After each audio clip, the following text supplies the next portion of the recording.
Natalia decía, y lo leo de nuevo, la sabiduría, el entendimiento y el conocimiento pueden mejorar la emuna. Yo le dije que anotara Jokma por sabiduría, entendimiento por biná y Da'at por conocimiento. ¿Ah?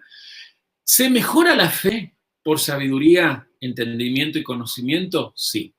¿Por qué? Lo vamos a anotar. 3 cosas. Lo anotamos. Propósito, primera cosa. ¿Sí? Propósito, diseño, inicio de mi proyecto. Propósito, diseño, inicio de mi proyecto. Inicio de mi proyecto. ¿Está bien? Jokma, vamos a usar las letras de nuestro abecedario. Jokma, la primera letra es J. Entonces la va a poner abajo. ¿Está bien? Entendimiento se dice biná. La primera letra es la B alta, la B de burro, la B de bueno, benevolencia. La ponemos abajo. JD. La vamos a poner en mayúscula. J mayúscula, D mayúscula. Y Da'at se escribe con nuestras letras de abecedario con la D, ¿sí? Bajamos la D en mayúscula, D de dado, pero en mayúscula, de Daniel. Seguramente le queda una J, una D alta y una D. Entre la J y la B alta ponemos una A minúscula. A, de Jab, ahí dice Jab, ¿verdad? Y entre la B alta y la D, otra A minúscula. Si usted ahora le dice Jabat. Bien. La expresión Jabat, muchos de ustedes la deben haber escuchado, hay páginas llamadas Jabat, tiene que ver con la gente que es como Caleb, que lo dijo Natalia, gente que por buscar la sabiduría de la Torá, primera cosa, hace que su fe vibre, que su medida empiece a vibrar. Al buscar la sabiduría de la Torá, esa palabra le generan promesas. Entonces allí lo que hay es confianza, ¿verdad? Y gracias a esas promesas, esa persona logra conocer lo que está sucediendo en su mundo material, conoce la circunstancia porque se informa, porque la analiza, conoce los recursos, conoce lo que está pasando, no se deja llevar por la opinión de los medios, de la opinión mediática, por decirlo así, conoce. Entonces, porque conoce, traza desde esas promesas, ¿sí?, en su confianza, objetivos. Vamos de nuevo. La sabiduría Jokma me da el propósito. Yo cuando tengo fe sé quién soy. Lo dice Pablo en Romanos 12:3 y lo dice también esta para allá. Tengo que saber quién soy, mi autoestima correcta. Cada uno piense de sí como debe pensar según la medida de la fe. Si yo no tengo fe, nunca tengo buena autoestima. Por eso todo este movimiento que hay hoy.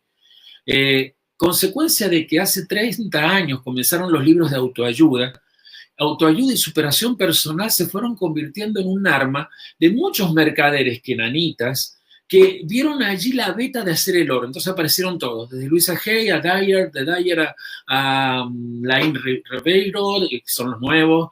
Bueno, y podríamos nombrar una infinitud de gurúes que hablan de autoayuda y de superación personal, y también podríamos hablar de 1 millón de personas que no logran jamás lo que estos prometen en sus conferencias, en sus libros, en sus frasecitas. ¿Por qué no lo logran? Porque la autoayuda y la superación personal se dan de cuando yo conozco el propósito eterno de Dios. ¿Cuál es el propósito eterno de Dios? Lo que viene a mí por una medida de fe. ¿Y cómo obtengo la fe? Efesios 2 dice que es don de Dios. Cuando yo acepto que Yeshua es el Mesías. Yo creo que la mesianidad prometida en la Escritura se cumplió. Sí, yo lo creo. ¿En quién se cumplió? ¿En quién cree usted que se cumplió la mesianidad que Dios prometió? En Yeshua. Mi fe es que Yeshua es el Mesías, el ungido, como me gusta decirlo en este tiempo. Entonces, Yeshua el ungido se manifestó, ya vino y demostró lo que Caleb, que es de la tribu de Judá, mostró. Mostró tener Jabat. Es decir, la sabiduría me permite recibir el para qué estoy acá. Eso es saber quién soy yo, eso es autoestima. propósito, tengo el propósito eterno de Dios. Por lo tanto, mi proyecto de vida tiene propósitos temporales que se sujetan al propósito eterno de Dios. ¿Se entiende? Ok. Entonces, la Jokmah me da el propósito. Cuando yo sé quién soy, porque sé para qué estoy aquí, yo sé a dónde voy. O sea, tengo el diseño de cómo va a terminar mi sentido, Binah. Y cuando yo comprendo a dónde voy el diseño, sé qué debo hacer, Da'at, conocimiento. Sé qué caminos hacer porque puedo manejar recursos, porque tengo ciencia de vida que me da conciencia para vivir. A eso se le llama Jabat. Esas tres letras forman la palabra Jabat, que eres una persona que sabe utilizar lo que aprende en la Torah. Miremos a Caleb, que en un momento dice, ya ve que a él es el único que le hará la diferencia. Y lo nombra solo a él, no nombra a Yoshua. Ya vamos a hablar de Yoshua. Fíjese que cuando regresan y Yahvé habla, lo dice en el versículo, estamos en el versículo 14, pero capítulo 14, versículo 24. Números 14, 24. La única excepción será mi servidor Caleb. No está Yeshua ahí en la escritura. Si usted tiene Torah Emet, lo ponen entre paréntesis, pero no está en la escritura hebrea. La única excepción será mi servidor Caleb, que por haber tenido una actitud diferente y haberse mantenido fiel tras de mí, solo ser fiel a las promesas de alguien. Yo nunca puedo ser fiel a alguien simplemente porque ese alguien me agrada. Me agradó porque me prometió algo. La fidelidad es por promesas existentes entre dos partes. ¿Mm? ¿Y cómo es esto de Caleb? Vamos a ir al nombre de Caleb. La tribu de Judá, usted sabe que es la tribu de la gratitud. Quiere decir que este hombre ya tiene un consciente colectivo transferido desde lo tribal mismamente. Desde su tribu ya viene transferido la gratitud, el alabar, el que cada acción que yo haga es una señal de que estoy agradecido porque tengo un propósito. Pero Caleb, Ben Yefuné, está relacionado en sus letras así, miren. Caleb se escribe con Kaf, Lamet y Bet. Las tres letras del nombre Caleb. Kaf, Lamet y Bet. Vamos a tomar, este es un trabajo de interpretación, la primera y la última letra. Díganmela, muy bien. Kaf y Bet, las tomamos, las sacamos dejamos a Lamet solita. Kaf y Bet. La juntamos. Kaf sería al revés, porque escribimos de derecha a izquierda. Kaf, Bet. Sumamos sus valores. Bet es 2, Kaf es 20. Súmelo. 20 más 2 te da 22. 22 son las letras del alfabeto hebreo. 22 otillot, 22 letras. Y usted sabe que con las 22 letras se ha escrito toda la Torá. Los 5 primeros libros son un conjunto de, son palabras que se van armonizando desde la combinación de estas 22 otillot o 22 letras. O sea que Caleb tiene en su nombre el poder de las 22 letras hebreas. Y la letra Lamet, que es la que nos quedó solita, Lamet, ¿sí? Tiene que ver con corazón, Lev. Pero también, y en este caso, tiene que ver con limud, ¿sí? Limud. ¿Mm? Muy bien, si escribió limud significa estudio profundo de la Torá. O sea que el corazón de Caleb había recibido una medida de fe porque estudiando profundamente la Torá, esas 22 letras no eran información. Le habían formado en su medida de fe su propósito, Jokmah, la sabiduría. Entonces su fe estaba vibrante porque dice, yo sé que estoy aquí para algo. No me sacó de mis rayín porque sí. No me sacó de mis rayín para ser del montón. Es más, ya era parte de gente especial, ya vamos a decir. Esta gente especial que son mandados, los Anashim, son varones de importante fama, varones de nombres distinguidos, son los mejores varones de toda la Asamblea de Israel.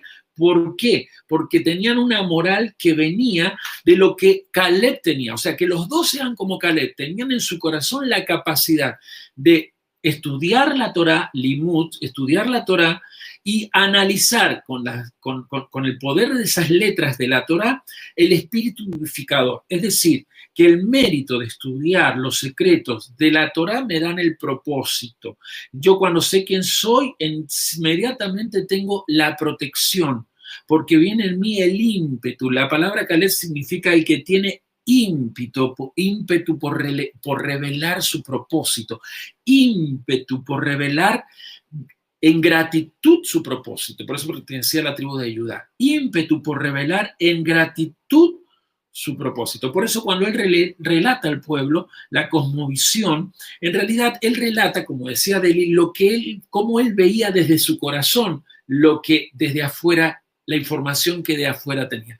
Su informe era de acuerdo a una perspectiva. Su perspectiva era un ímpetu por alabar, ímpetu porque si tengo propósito, lo que haga será de conquista. Todo lo que se me presente es conquistable según mi fuerza.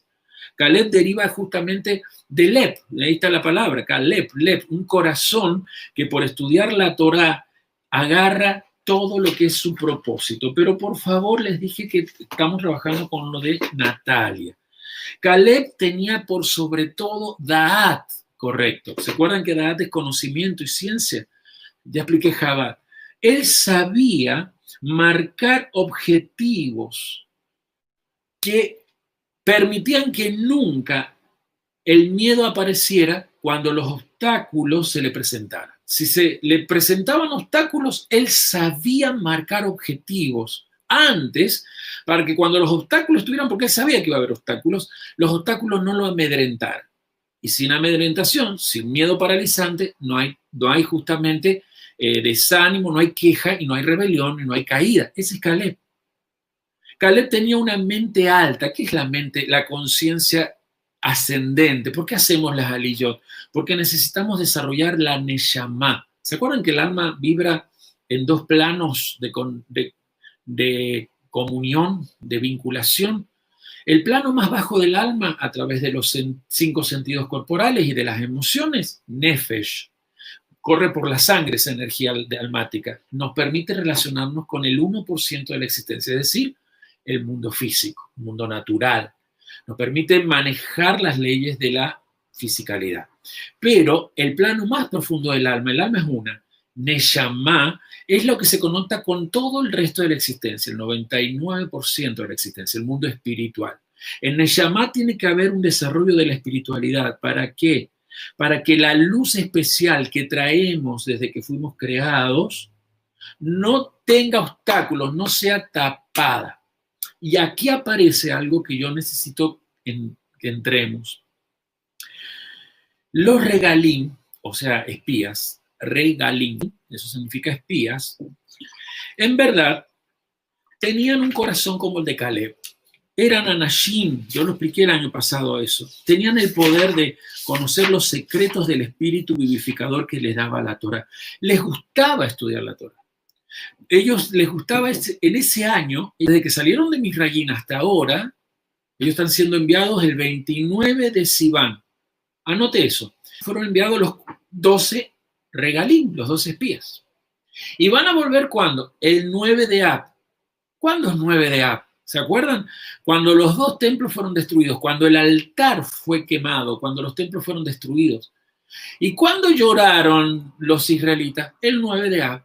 Fíjese que porque lloraron aquí sin querer aceptar la corrección, cuando uno llora pero no quiere aceptar la corrección, que eso pasa en el mundo cristiano, especialmente los evangélicos de hoy, son así.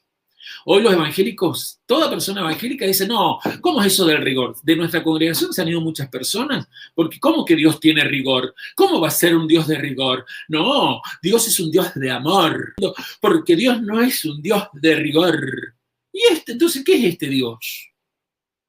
Que dice que ama a Israel, el propio Moshe intercediendo, dice, tú que amas a Israel van a burlarse, porque ¿cómo que amabas a Israel? Es un Dios de amor, pero todo el que ama A sus hijos castiga, lo leemos en cada comida de Shabbat. Si usted no lee Deuteronomio 8, ya no sé en qué camino anda, porque hay que leerlo al terminar la comida y levantar los korbanot. Y allí dice que Dios al que ama castiga, como un padre al que ama castiga. El rigor es parte del amor, es lo más importante de un padre benevolente. Un padre es benevolente cuando pone rigor, si no, no es padre, si no es un cómplice de delincuentes. Y aquí es donde yo quiero que nos metamos en esto, porque es maravilloso meternos a ver que estos regalín eran personas que conocían la benevolencia. La palabra, mire, cuando venimos acá dice, Shelach leja anashim, envía por ti varones importantes, varones de nombre fuerte, varones de una importancia moral que pueden dar espíritu vivificador. O sea que Caleb y los otros 11, Yoshua, y los otros que se mencionan, los 10 que trajeron el informe con una opinión pesimista, cuando son enviados, desde hace un año eran los mejores que habían estudiado la Torá, la habían estudiado, se habían dedicado a estudiarla, de tal manera que cuando ellos hablaban en su pueblo, cuando ellos le hablaban a su tribu, ellos eran los que inspiraban a que confiaran en las promesas del Padre, tal cual, anótelo, tal cual como Abraham confió. ¿Se acuerda cuando vimos a Abraham? Abraham, ¿qué es lo que más predicaba? Gesed. ¿Qué es Gesed? La benevolencia. ¿De dónde viene esa conciencia en un proyecto de vida? Cuando yo, como dice Natalia, a mi fe la desarrollo desde el propósito, el diseño y la ciencia de mi proyecto. La conciencia de que ese proyecto no lo inventé yo, se sujeta al propósito y al diseño de Dios. Da'at es eso, mi conciencia, mi ciencia, mi conocimiento de que este proyecto de vida no lo inventé yo, viene de Dios. Y no porque quedé así estático y Dios me habló, oh, haz esto. Lo digo, ustedes que me conocen a mí de años, saben que donde he llegado tantos años es porque justamente ese Jabat, que hoy lo manejo al concepto, pero aunque no manejara el concepto, me movía en esta vibración de diseño divino, en esta vibración mesiánica. Jabat es parte de mi vida. Nada más que en el camino muchas cosas hice incorrectamente y lo sé. Pero yo creo que ustedes son Anashim. Estos Anashim podían vivificar el alma de todos por un consejo, por cómo ellos dijeran, leían las circunstancias y la gente decía, wow, este me hace pensar que en todo está la benevolencia de Dios. Por eso este pecado es terrible, porque ellos vuelven idólatras. Ellos vuelven idólatras. El pecado este es igual al del año anterior.